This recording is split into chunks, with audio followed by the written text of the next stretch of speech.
as the deer panteth for the water, so my soul longeth after thee.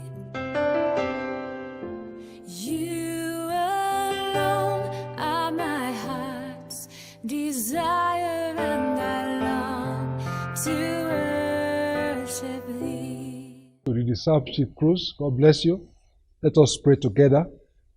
Father, we trust that as we come to you now, you will sow your seed into our hearts. You will give us light. You will give us salvation. Lord, your word will come to us for healing and deliverance. Your word will come to us as your creative agent. You will not return to you void. Please do your work with your word in our heart this moment. In Jesus' name we pray. Amen. Thank you again for joining us. God bless you. We are going to continue to talk about preparing for the days ahead. For some time now, we have been dealing with that. The reason is because we don't want any of us to be ignorant.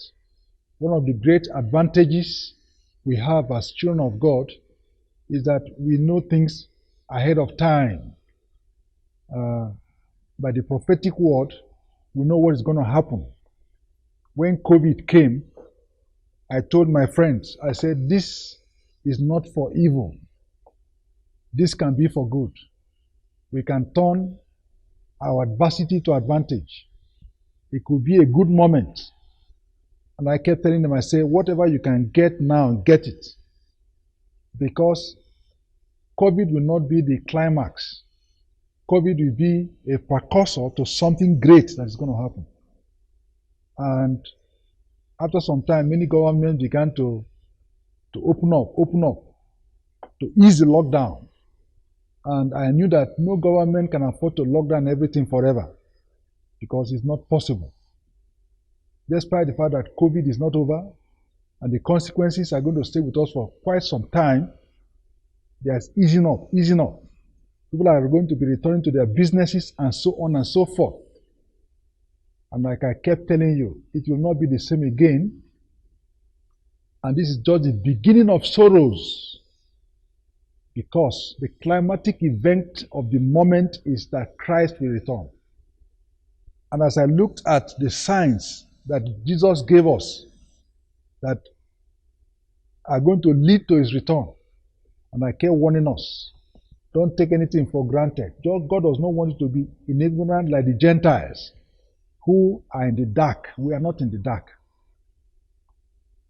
I kept telling you, I said, when Jerusalem came, when the Israelites returned to Palestine in 1948, that's a critical sign that we have arrived at the end of the end. The end time started on the day of Pentecost, when the Holy Ghost came to inaugurate the church, the age of grace. And this age is almost running its course. We're expecting that very soon this age will end, but the kingdom age, where Jesus is going to come and reign on earth, will start. And everything you are seeing around you is only a warning. Now, the effect of COVID will stay with us, and we need to get ready for it. Every person should get ready for the moment in which he lives. Things are going to change a lot, and we need to get ready. One of the things we have discovered is that there's going to be a lot of satanic activities. That's what we were seeing last time. Jesus said, this is the hour of darkness. Just a few minutes to the cross. And that hour of darkness has come. And I want to say to you, there's going to be a lot of satanic activities, a lot of spiritism, a lot of occultism, a lot of sorcery, a lot of modern occultic practices, transcendental meditation, astral travels. Of course, Satan is not even pretend there's a church of Satan already on ground. Church of Satan, they go to church there. They congregate. They don't want to hide it that there are witches are gathering somewhere. They don't hide it anymore. A lot of occultic practices are already taking center stage. And several so-called men of God. So I want to inform you, because iniquity shall abound, the love of many shall wax cold. Because troubles are going to increase People are going to be seeking for solution. That's why I say to you, be strong. Be strong. Don't go to the village to ask the forefathers, the elders, questions and where to go. Make up your mind that if the Jesus you serve cannot deliver you at a time like this, there was no need to be alive. And this modern day New Testament Christianity, where you depend on somebody you go to see for you, to pray for you, to intervene on your behalf, when you have not prayed for yourself, it's not New Testament. New Testament Christianity is not representative. There's only one mediator between God and man, Jesus Christ. And every child of God born again now has the right to go straight to his Father. We have elder brothers. They can help us.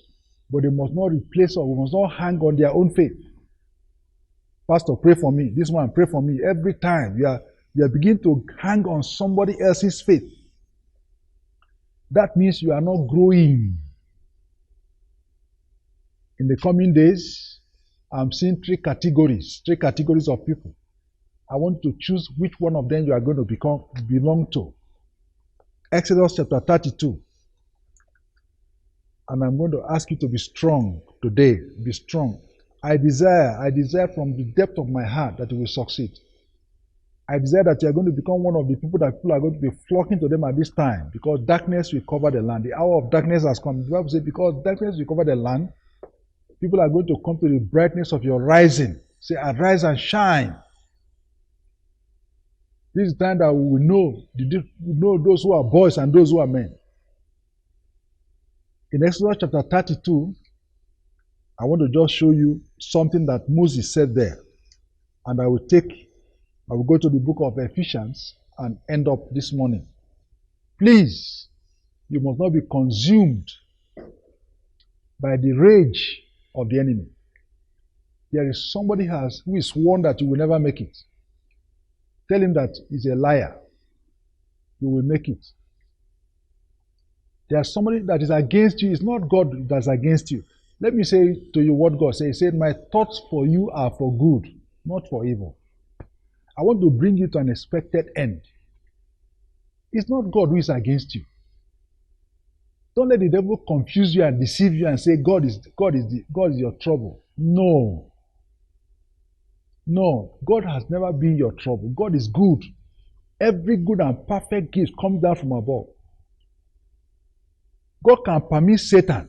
He can permit Satan. That does not mean he's the agent. In fact, several times when you are weeping, oh, God himself is not happy. So let's read that scripture in the book of Exodus, chapter 32. I'll just read verse 17 and 18. When Joshua heard the noise of the people as they shouted, he said unto Moses, there's a noise of war in the camp. And he said, it is not the voice of them that shout for mastery. Neither is it the voice of them that cry for being overcome, but the noise of them that sing do I hear.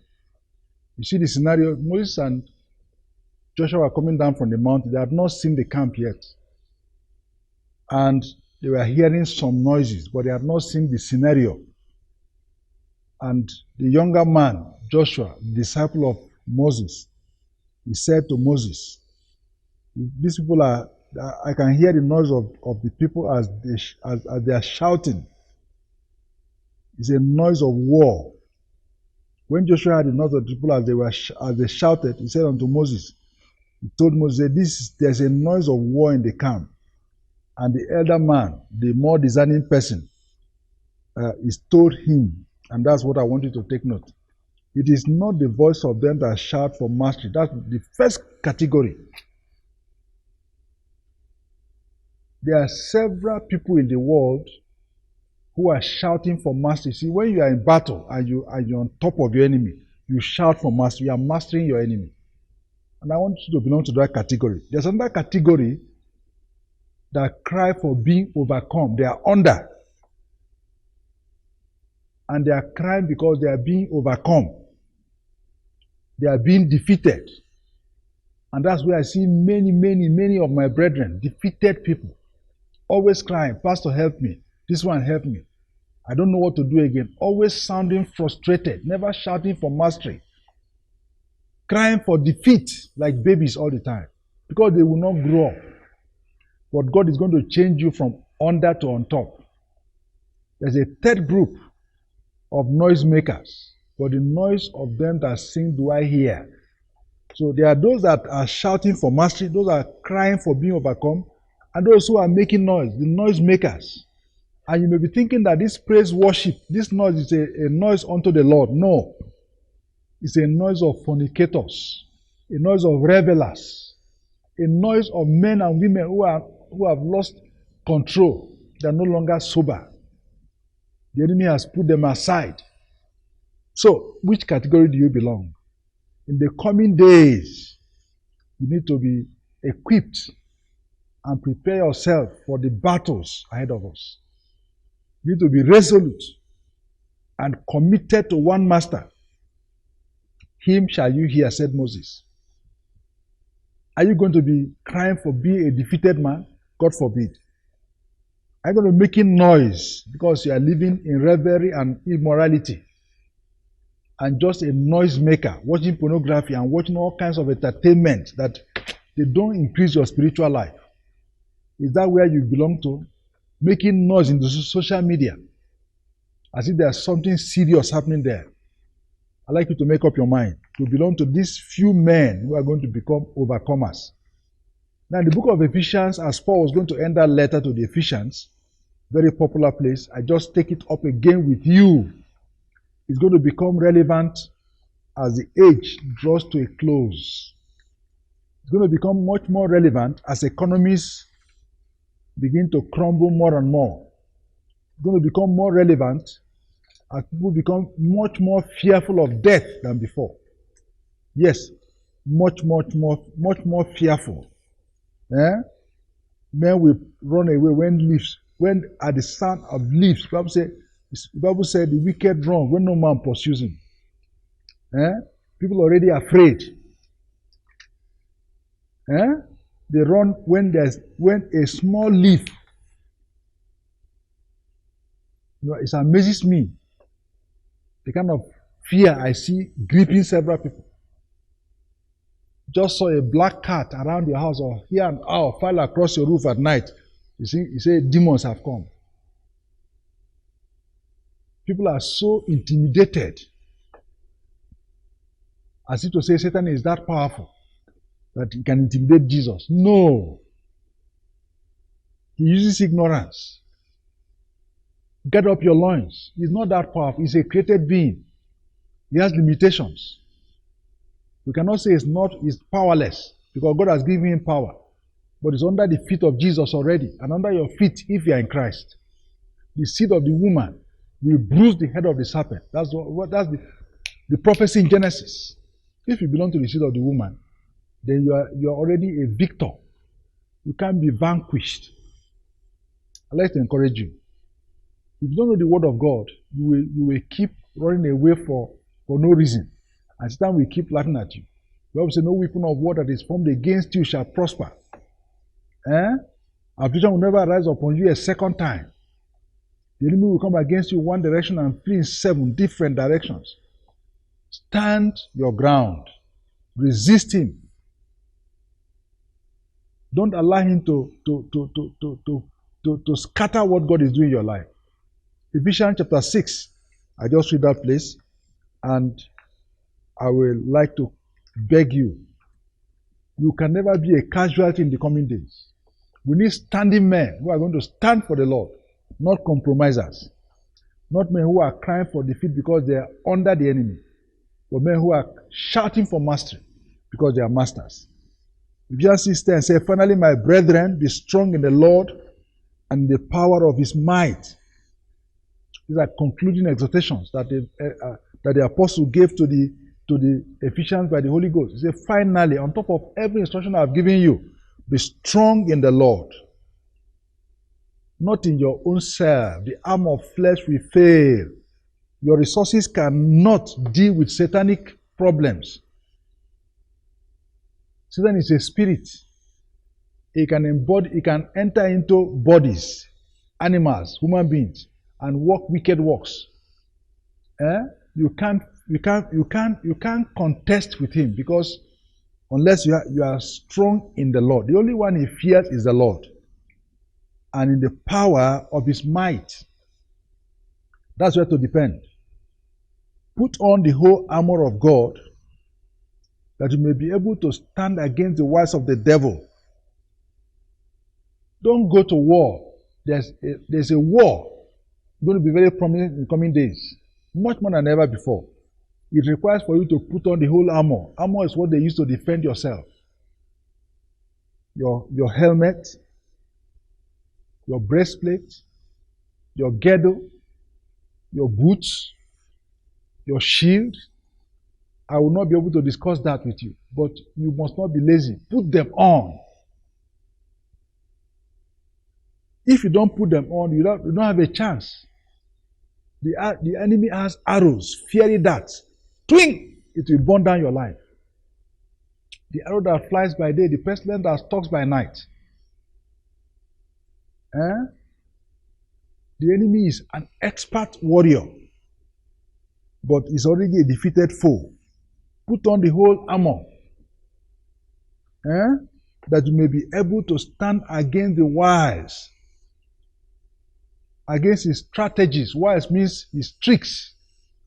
Satan can come with a direct attack, but many times he comes from a detour, an ambush. It may not look like him. Why? Tricks. He sets traps. The traps are not obvious. He comes in a wily way. Doesn't come directly to attack you. He comes with tricks. He appears like an angel of light. So that we may be able to stand against the wiles. Be sober, be vigilant. Because your enemy, the devil, is going around like a roaring lion, seeking whom he may devour. You need to be standing. For we wrestle not against flesh and blood, but against principalities, against powers, against the rulers of the darkness of this world, against spiritual wickedness in high places. There's a context. There's a wrestle. It will not stop. It can abate for a time, but it's going to continue until Jesus went to the cross. He said, this is the hour of darkness. At one point he said, this prince of this world cometh again, but he has nothing in me. When he came out of the river Jordan, the Bible says he was led by the Holy Ghost to be tempted by the devil. There was not the devil didn't do to cut short our master, but Jesus. And we must follow his example. Resisted him, withstood him. He said, you don't have anything here. But we rest not against flesh and blood. So Satan is not flesh and blood, and his agents, they are not flesh and blood. Flesh, this is flesh. Blood is inside it. If you puncture this, blood will come out. He is not flesh and blood. Stop fighting against your junior brother and your senior brother, and against your uncle. Stop fighting against your neighbor in the office or at home. They are flesh and blood. They are not the problem. One guarantee you are going to have to lose the battle is when you fight against human beings. They don't have much to do against you if you know who you are. We rest not against flesh and blood. Stop contending with human beings. That's a guarantee that you have lost the battle. See beyond the human being who is a front. They are fronts. Every human being that is used of the devil is only a front.